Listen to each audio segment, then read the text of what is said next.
आम आदमी पार्टी के मुखिया अरविंद केजरीवाल जो कट्टर ईमानदार बन रहे थे और इस्तीफा न देने की बात कर रहे थे, वो अब यू टर्न ले चुके हैं। अरविंद केजरीवाल समझ गए हैं कि दिल्ली के लोग उनके खिलाफ हैं। भ्रष्टाचार के मामले में फंसने और जेल जाने के बाद भी अरविंद केजरीवाल इस्तीफा देने के लिए तैयार नहीं थे, लेकिन जेल से बाहर आने के बाद वो एक मजबूर सीएम थे, क्योंकि सुप्रीम कोर्ट ने कई शर्तें लगाकर अरविंद केजरीवाल को कहीं का नहीं छोड़ा।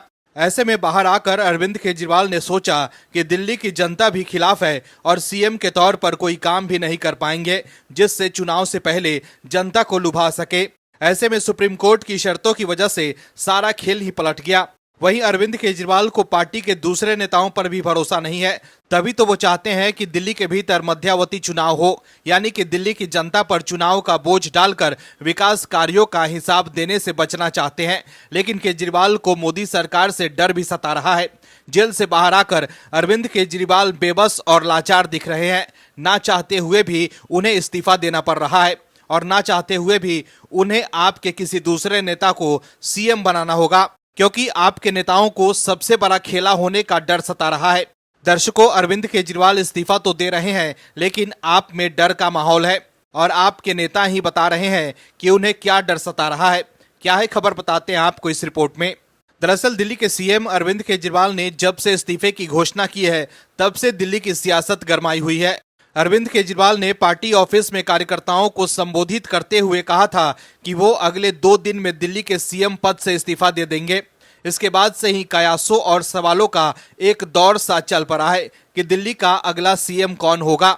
उन्होंने इस्तीफा तुरंत क्यों नहीं दिया, इसके लिए 2 दिन का वक्त क्यों लिया, विधानसभा को क्यों भंग नहीं किया, वगैरह वगैरह। लेकिन आम आदमी पार्टी के राज्यसभा सांसद संजय सिंह ने जो कहा है, उससे साफ हो गया है कि कैसे आप में मोदी सरकार का खौफ है।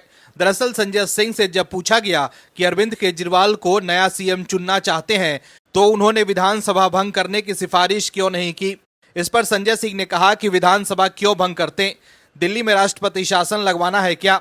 संजय सिंह ने कहा कि जहां विधानसभा भंग हुई, बीजेपी यहां राष्ट्रपति शासन लगवा देगी। वो कितने दिनों तक ये भी नहीं पता।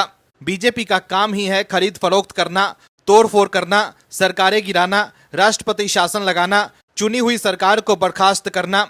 अगर चुनाव कराना है तो हमारे चुनाव आयोग तय कर लें। हमारे प्रधानमंत्री एक देश एक चुनाव की बात करते हैं। अरविंद केजरीवाल के इस्तीफे के ऐलान के बाद आम आदमी पार्टी ने दिल्ली में नवंबर में ही विधानसभा चुनाव कराने की मांग की है, जबकि दिल्ली में मौजूदा विधानसभा का कार्यकाल फरवरी 2025 तक है। मगर अरविंद केजरीवाल की पार्टी का कहना है कि चुनाव आयोग महाराष्ट्र और झारखंड के साथ साथ दिल्ली में भी विधानसभा चुनाव करवाएं, ताकि दिल्ली की जनता जल्दी फैसला ले पाए। लेकिन सवाल है कि अरविंद केजरीवाल सब कुछ अपने हिसाब से ही क्यों चाहते हैं। उन्हें इस्तीफा भी देना है और राष्ट्रपति शासन का डर भी सता रहा है। ऐसे में आम आदमी पार्टी ने साफ कर दिया है कि वो मजबूरी में किसी दूसरे नेता को सीएम बना रहे हैं। अगर उन्हें राष्ट्रपति शासन का डर नहीं होता तो वो विधानसभा भंग कर देते और अरविंद केजरीवाल आपके किसी दूसरे नेता को सीएम नहीं बनने देते। आपको लगता है कि अगर एक बार दिल्ली में राष्ट्रपति शासन लग गया तो कब हटेगा, कोई गारंटी नहीं। वहीं अगर राष्ट्रपति शासन लगा तो आम आदमी पार्टी की पोल भी खुल सकती है और कई और घोटाले भी सामने आ सकते हैं। यही वजह है कि अरविंद केजरीवाल राष्ट्रपति शासन से घबरा रहे हैं और आपके दूसरे नेता को सीएम बनाकर विधानसभा का कार्यकाल पूरा करना चाहते हैं। Bureau report, OMH news.